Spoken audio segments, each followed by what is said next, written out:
Hello friends, હું છું નિમિષા સોની. સ્વાગત છે તમારી મારી યુટ્યુબ ચેનલ ઉપર. આજે આપણે બનાવવા જઈ રહ્યા છે સેવ ઊંધિયું. સેવ ઊંધિયું બનાવવા માટે મેં 300 ગ્રામ ટામેટા ઝીણા કાપી લીધેલા છે, સાથે થોડી કોથમીર અને મેથીના પાન લીધેલા છે, આદુ લસણ મરચાં કાપીને રાખ્યા છે, થોડી સેવો, ગરમ મસાલો અને શેકેલા જીરાનો મસાલો લીધેલો છે, ડુંગળી કટ કરેલી છે, થોડા ગાંઠિયા યુઝ કરું છું. તમારે જો એટલી સેવો નાખવી હોય તો પણ નાખી શકો છો. 1.5 વાટકી જેવો ચણાનો લોટ અને થોડું કાશ્મીરી મરચું અને આપણા ગુજરાતી મસાલા તો ખરા જ. ચણાનો લોટ લીધેલો છે, તેની અંદર થોડા કોથમીરના પાન અને થોડાક એવા મેથીના પાન એડ કરી લઈશું. ડુંગળી જે કટ કરી હતી તેમાંથી અડધી એવી હું આની અંદર એડ કરું છું.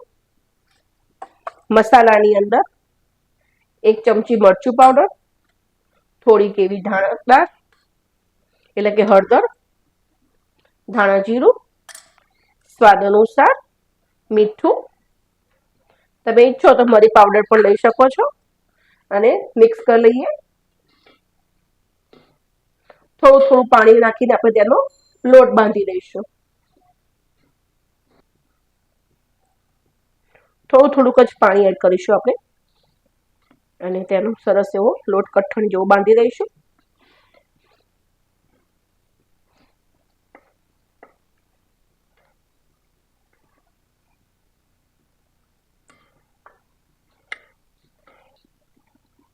હવે નાના નાના આપણે તેના ગોળા વાળી લઈશું. આ રીતે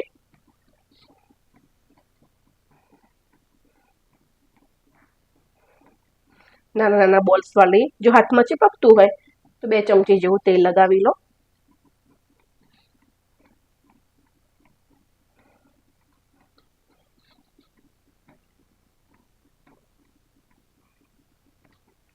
બધા ગોળા નાના નાના વાળી નાખ્યા છે. હવે આપણે તેને તળી લઈએ.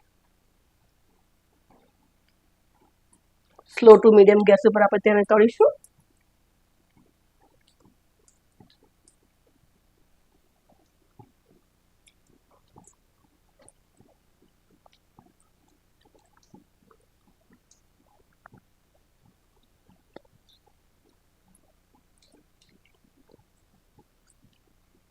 બધા જ એડ કરી નાખ્યા છે તેલમાં.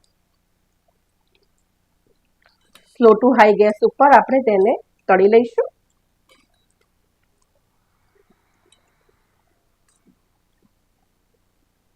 અંદરથી કાચા ના રહે એટલા મેં થોડીક વાર ધીમો અને થોડીક વાર રહીને આપણે ફાસ્ટ ગેસ કરીને આપણે તેને તળી લઈએ.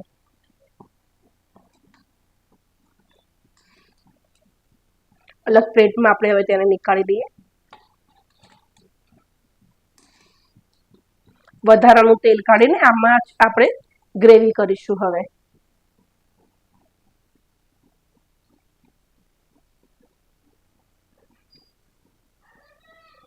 વધારાનું તેલ મેં નીકાળી નાખ્યું છે. રાઈ એડ કરીએ. ગરમ તેલમાં ફટાફટ રાઈ ફૂટી જ ગઈ છે. જીરું એડ કરીશું. હિંગ, લસણ મરચાં જે કાપ્યા હતા આપણે તે એડ કરી દઈએ.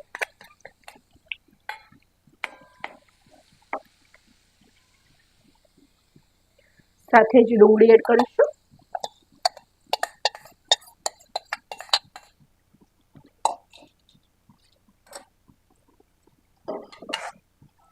મિક્સ કરીએ સરસ.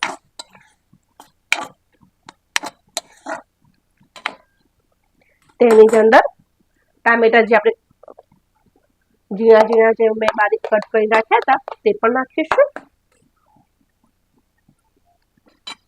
મિક્સ કરી લઈએ સરસ.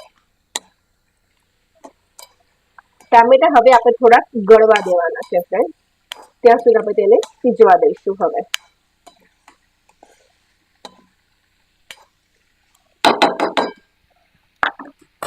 તો હવે આપણે તેને ગળવા માટે ઢાંકી લઈએ 5 થી 10 મિનિટ. જો વચ્ચે વચ્ચે તમને હલાવવું હોય તો તમે હલાવી શકો છો. ચેક કરીએ. સરસ એવા આપણા ટામેટા ગળી ગયા છે. વધેલી મેથી આપણે તેની અંદર એડ કરી દઈએ. અને સરસ એવું મિક્સ કરી હવે જે ગોટા તળી રાખ્યા હતા તે પણ એડ કરી દઈશું સાથે.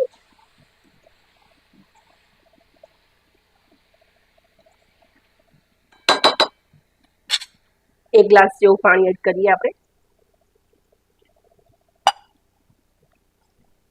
અને થોડા મસાલા, શેકેલો જીરું પાવડર અને ગરમ મસાલો એડ કરું છું. થોડુંક જ મીઠું એડ કરીશું આપણે ગ્રેવીના ભાગનું.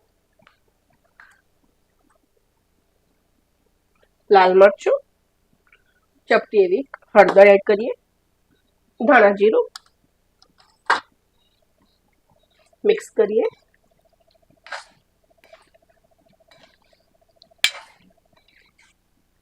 એક ચમચી જેવું મેં કાશ્મીરી પાવડર લીધું હતું, તેની અંદર આપણે થોડુંક પાણી એડ કરીને મિક્સ કરી નાખીએ સરસ અને તેવી જ પ્યુરી આપણે તેની અંદર એડ કરીએ.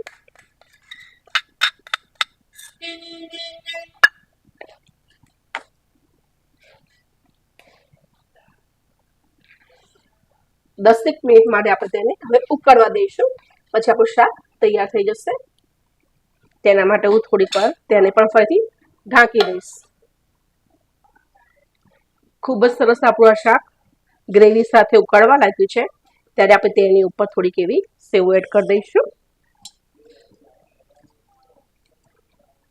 અને તમે રોટલી, ભાખરી, પરાઠા સાથે આ શાક સર્વ કરી શકો છો. આવી અવનવી રેસીપી જોવા માટે મારી ચેનલને ચોક્કસ લાઇક, શેર, સબસ્ક્રાઇબ કરવા વિનંતી છે friends. Thank you for watching.